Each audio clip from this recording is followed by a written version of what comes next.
Guys, nagloloko yung busina ng aking Toyota Vios 2014 or Superman.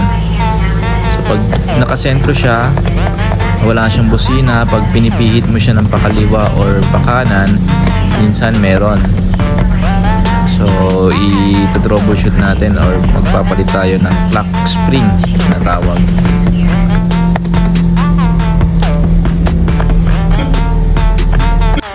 So bago tayo mag-disassemble, tanggalin muna natin yung negative terminal ng ating battery para maiwasan natin na magkaroon ng mga short circuit. So meron tayong tatlong tatanggalin. So ito yung cover doon sa right side ng ating steering wheel. Tapos meron siyang dalawang butas. So tatlo yan bale. Ito yung pinaka-lock. So nakaklip lang yan. Press lang natin using screwdriver yung nasa right side ng steering wheel natin kapag nakaharap tayo sa steering wheel. At yung nasa kaliwang side naman, so mas ginamit ko na lang yung dulo nung brush natin kasi mas madali siyang pantanggal ng pagkaka latch or yung lock na or clip ng ating steering wheel. So ayan, tanggal ko siya, bubuka yan. At meron pang isa sa ilalim ng ating steering wheel. So sundutin lang din natin using ating screwdriver. So negative or flat, mas madali. So pag natanggalan natin yung tatlong lock, matatanggalan natin yung horn or yung airbag sub-assembly natin. So ugutin lang natin ito. Ayan.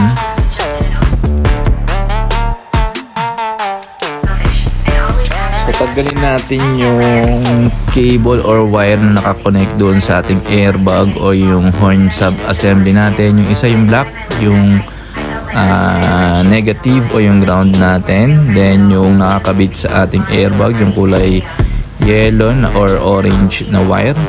So susundutin lang natin yung pinaka naglalak doon sa pinaka wire ng airbag pataas. So sungkitin lang natin ito. Kapag umangat na ito is matatanggal na natin yung pinaka cable or wire ng ating airbag. So pag umangat na yung pinaka lock, yan katulad niya, nag-pop up na siya. So pwede na nating hugutin itong cable. At matatanggal na natin yung airbag o yung horn sub-assembly mula doon sa ating steering wheel. So tabi lang natin ito para hindi tayo maaksidente. So gamit yung ating impact wrench na 19mm. So tanggalin natin yung nut na nag-hold doon sa steering wheel. So pag natanggalan natin yung nut, ibalik lang uli natin ito doon sa steering wheel. Para pag tinanggal natin yung pinaka-steering wheel is hindi tayo matamaan sa mukha pag hinila na natin. Kasi yung steering wheel ay napakahirap tanggalin, napakatigas, lalo na pag hindi ito natatanggal or first time natin itong tatanggalin sa pagkakabit doon sa ating wheel or sa ating sasakyan. So ang ginawa ko, ayan, pinalo-palo ko yung steering wheel, left, right, up, down para matanggal natin yung pinaka steering wheel. At ayan, pag natanggalan natin yung pinaka steering wheel, so ito na yung bubungad sa atin yung clock spring. Ayun yung clock spring, yung nasa gitna, yung bilog. So tanggalin lang natin yung cover na nasa taas at ibaba nito para matanggal natin yung clock spring. So tanggalin na natin yung tatlong screw na nag-hold dyan sa pinaka-cover ng clock spring. So dalawa sa harap at isa sa ilalim. And then matatanggalan na natin ito. So alog-alogin lang natin and then hilain natin para matanggal natin sa pagkaka-clip.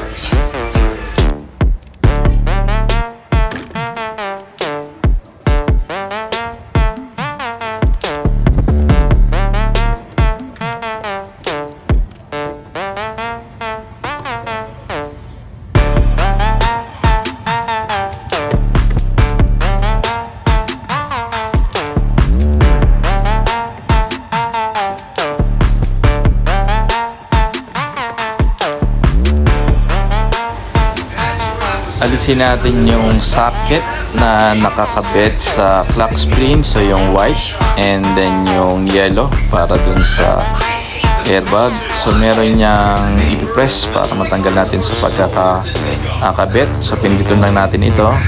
So once na napindot na natin is pwede na natin itong hugutin para matanggal natin siya sa pagkakakabit. Pag natanggal na natin yung socket, so meron tatlong clip na nag-hold doon sa lock spring. So tanggalin natin ito sa pagkaka-clip para matanggal natin yung lock spring.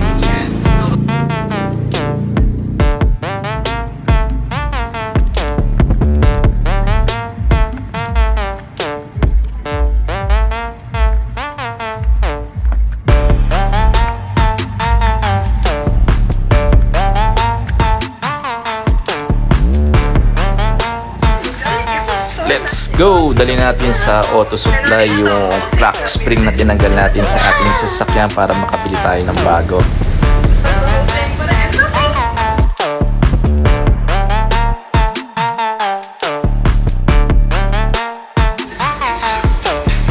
Ayan, unbox natin yung nabili nating clock spring. So, bago ko siya kinuha is dinoble check naman natin kung compatible or kaparehas ng nasira natin clock spring. So, chinek namin yung mga pins, at wire, tsaka yung part number. So, the same siya. So, kung paano natin siya tinanggal kanina is ganun din natin ibabalik.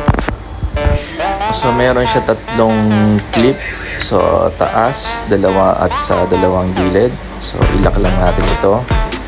At pag okay na yung pagkakaklip niya is ibalik na natin yung dalawang socket na tinanggal natin, yung yellow at yung white socket. So make sure lang yung connection natin is tama at secure para hindi tayo magkaroon ng problema. So ibalik na natin yung cover ng clock spring. So meron yan tatlong screw, dalawa dyan sa harap at isa sa ilalim.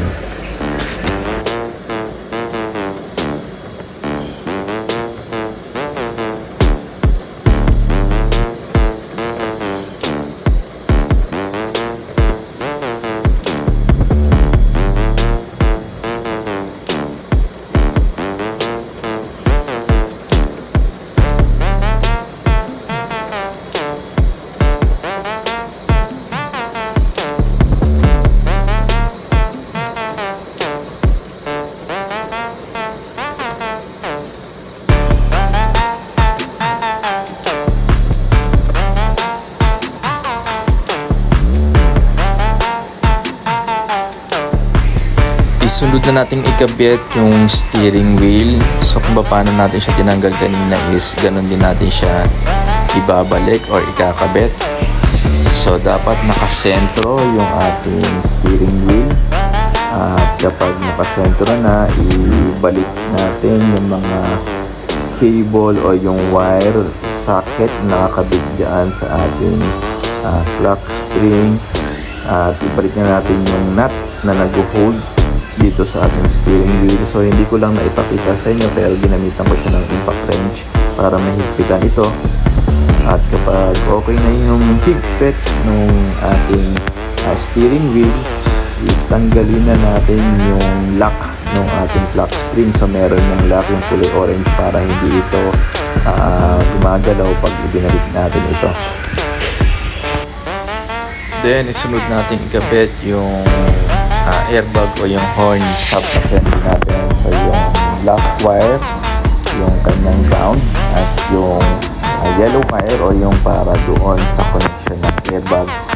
So ikabit natin ito, yung paano natin siya binaklas is yan din natin siya ikakabit para hindi tayo magkamali o hindi natin ma-damage yung pinaka-pin ng ating airbag.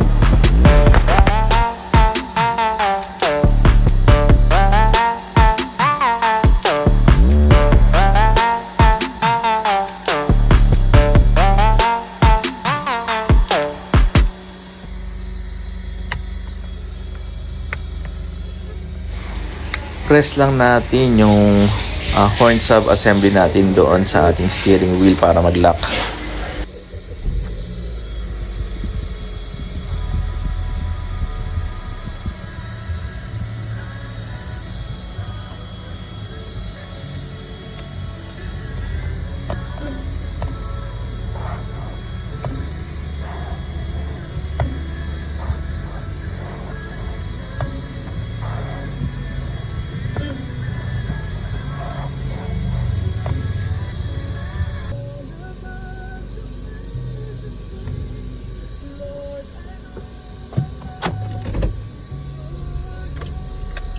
Test drive po natin. Tingnan natin kung meron na tayong busina.